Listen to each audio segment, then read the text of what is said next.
Alam niyo po, kahit kailan hindi ko pinangarap na makakasali po ako sa pagiging voice artist. Dahil po, wala naman po akong alam sa ganitong bagay at hindi naman po ganun kaganda ang boses ko at hindi rin naman ganun karunong pagdating sa teknolohiya at mga apps po na kinakailangan po para po sa ganitong bagay.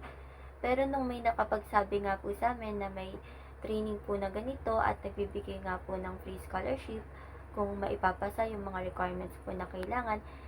inaccept ko na po kasi sayang naman po yung pagkakataon para po masubukan ko rin po at matuto po ako ng mga bagong bagay. So, nung nasa training po, napaka surprising po para sa akin kasi first time ko pong sumali sa ganitong klase po ng program. And then, bukod pa po dun, napaka-engaging and entertaining at saka yung way po ng pagtuturo ng mga nagtuturo po sa amin ay napaka-lights lang po na kung saan ay talagang magigets mo yung mga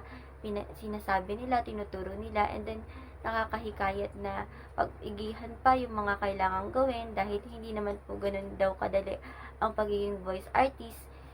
na kung saan ay na-apply na din po namin kahit pa paano po yung mga natututunan po. And then, lalo na po yung sa last part po natin na na-appreciate ko po yun kasi hindi po lahat ng tao nagbibigay po ng ganong klase na mga suggestions, hindi po para i-criticize yung mga bagay na mali po namin, kundi para po mas maipa-improve pa po yung kakayahan po namin. And dahil po doon, nagpapasalamat po ako kasi isa sa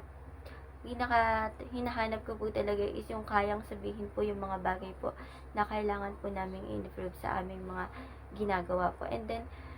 thankful po ako dahil yung mga bagay po na natutunan ko po dito po sa training ng pagiging voice artist po ay pwede ko po siyang gamitin sa pagiging soon to be psychologist ko or pagiging counselor ko in the future dahil nga po sa field namin na to, kailangan marunong kaming makinig at higit sa lahat, nararamdaman ng kliyente namin in the future yung mga sasabihin po namin na kung saan nakakatulong po yung training ko sa pagiging voice artist in the future sa field po na kinukuha ko. And then, nakakatulong din po siya dahil po dito rin po na-express ko po yung sarili ko sa paggawa po ng mga script. Kaya po, very thankful po ako sa mga bagay na natutunan ko po sa CBAP. At never ko pong sigurong makakalimutan yung mga principle na naaral ko po sa CBAP dahil po,